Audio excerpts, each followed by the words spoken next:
கிறிஸ்துவுக்குள் பிரியமானவர்களே, இந்த நாளுக்கான தினசரி தியான வசனம் மத்தேயு எழுதின சுவிசேஷம் 14வது அதிகாரம் 25வது வசனம். மத்தேயு 14:25, Matthew 14:25. இரவின் 4ஆம் ஜாமத்திலே இயேசு கடலின் மேல் நடந்து அவர்களிடத்தில் வந்தார். அதாவது கர்த்தராகிய இயேசு கிறிஸ்து அவங்கள படவுல ஏறி போக சொல்றாரு. எதிர்காத்து பலமா அடித்து கொண்டு இருக்கிறது. இப்போ அவர்கள்ட்ட வர்றாரு. என்ன காரணத்தினால வர்றாரு? இதனுடைய ஒத்த பகுதி மார்க்கு 6வது அதிகாரத்தில் 48வது வசனம் பாருங்க. அப்பொழுது காற்று அவர்களுக்கு எதிராக இருந்தபடியினால் அவர்கள் தண்டு வலிக்கிறதில் வருத்தப்படுகிறதை அவர் கண்டு ராத்திரியில் 4ஆம் ஜாமத்தில் கடலின் மேல் நடந்து அவர்களிடத்தில் வந்து அவர்களை கடந்து போகிறவர் போல் காணப்பட்டார். என்ன? அதாவது அவங்க வருத்தப்பட்டு வலிக்கிறது, அதாவது அவங்க கஷ்டப்படுறாங்க அப்படிங்கிறத காண்கிற தேவனாய் இருக்கிறார். இயேசு கிறிஸ்து அவங்கள்ட்ட வருவதற்கான நோக்கம் என்ன? அவங்க கடல்ல கஷ்டப்படுறாங்க அப்படிங்கிறத பார்க்குறாரு. பார்த்துட்டு 4ஆம் ஜாமத்தில் வர்றாரு. 4ஆம் ஜாமம்னா என்ன? அதாவது யூதர்கள் ஜாமத்தை 4ஆக பிரிப்பாங்க. சாயந்தரம் 6 மணிக்கு ஜாமம் தொடங்கும், அடுத்த நாள் காலையில் 6 மணிக்கு முடியும்.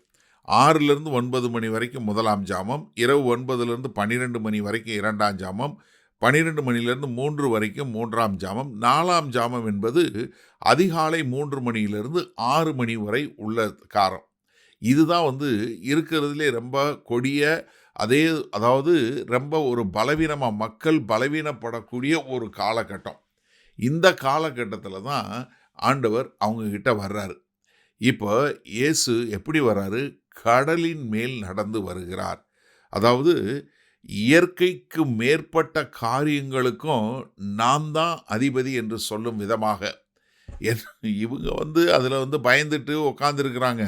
ஆனால் கர்த்தராகிய இயேசு கிறிஸ்துவோ கடலின் மேல் நடந்து வருகிறார். இது எந்த ஒரு மனுஷனாலையும் நடக்க முடியாது.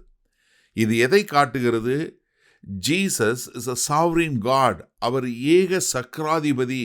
இயற்கைக்கும் இயற்கைக்கு அப்பாற்பட்ட எல்லாவற்றிற்கு மேலாக அவர் ஆளுகை செய்யக்கூடியவர், தேவ அதிகாரம் பெற்றவர் என்று சொல்லக்கூடிய ஒரு காரியத்தை நம்ம பார்க்குறோம். அது மாத்திரமல்ல, அவர் சீஷர்கள்ட்ட எப்போ வர்றாரு? அவர்கள் கஷ்டப்படுற நேரத்தில் வரக்கூடியவராய் இருக்கிறார். அது மாத்திரமல்ல, அவர்களை காணக்கூடிய தேவனாயும் இருக்கிறார். அவங்க கஷ்டப்படுறதை பார்த்து அவர்கள்ட்ட வரக்கூடிய ஒரு தேவனாய் இருக்கிறார்.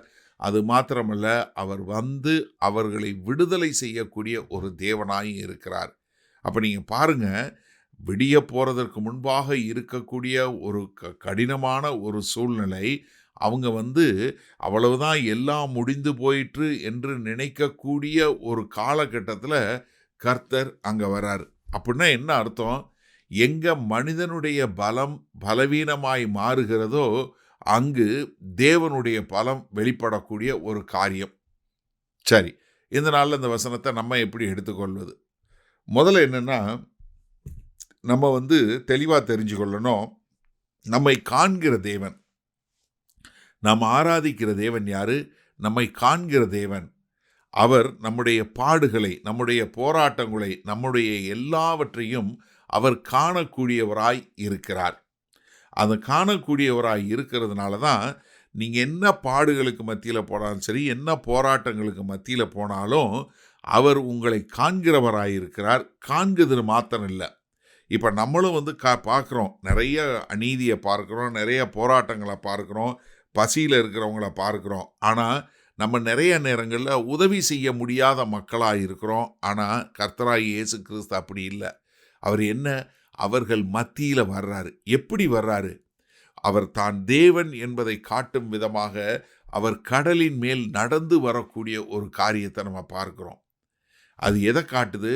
அவர் எல்லாவற்றிற்கு மேலே வல்லமை பொருந்திய தேவன் என்னை பார்க்கிறார். அவர் பார்க்கிறது மாத்திரமல்ல, அவர் என்னை நோக்கி என்கிட்ட வர்றாரு. அது மாத்திரமல்ல, என்னை விடுதலை செய்வதற்காக.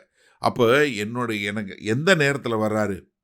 என்னுடைய பலமெல்லாம் போய் ஒரு பலவீனம், இனிமேல் என்னால் ஒன்றுமே செய்ய முடியாது ஆண்டவரே அப்படின்னு சொல்லக்கூடிய ஒரு காலகட்டத்தில் கர்த்தர் வர்றாரு.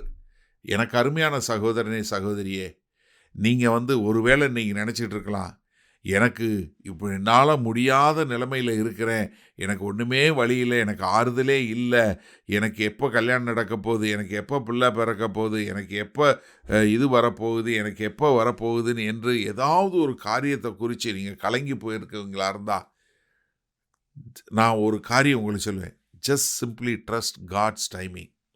கர்த்தருடைய நேரத்தை நிச்சயமாக நம்புங்க. அவருக்கு தெரியும் உங்களை எந்த நேரத்தில் எங்கே எப்படி உங்களை விடுதலை பண்ணுவது என்று. அப்போ எனக்கு அருமையானவர்களே, நம்முடைய பாடுகளுக்கு மத்தியில் கர்த்தருடைய கால நேரத்தை நாம் விசுவாசிக்கக்கூடியவர்களாக இருப்போமா? வல்லபிதாவே, இதோ மனிதனுடைய பலவீனமான நேரத்தில் தேவன் வெளிப்பட்டு நீங்கள் எங்களை காண்கிறவர் மாத்திரமல்ல, எங்களிடம் ஓடோடி வந்து எங்களை விடுதலை செய்யக்கூடிய தேவன். எங்களுக்கு அப்படிப்பட்ட ஒரு விடுதலையை கொடுத்து, ஆண்டவரே சரியான நேரத்தில் சரியான காரியங்களை செய்வீர்கள் என்று முழு நம்பிக்கையோடு வாழ எங்களை ஒப்புக் கொடுக்கிறோம்.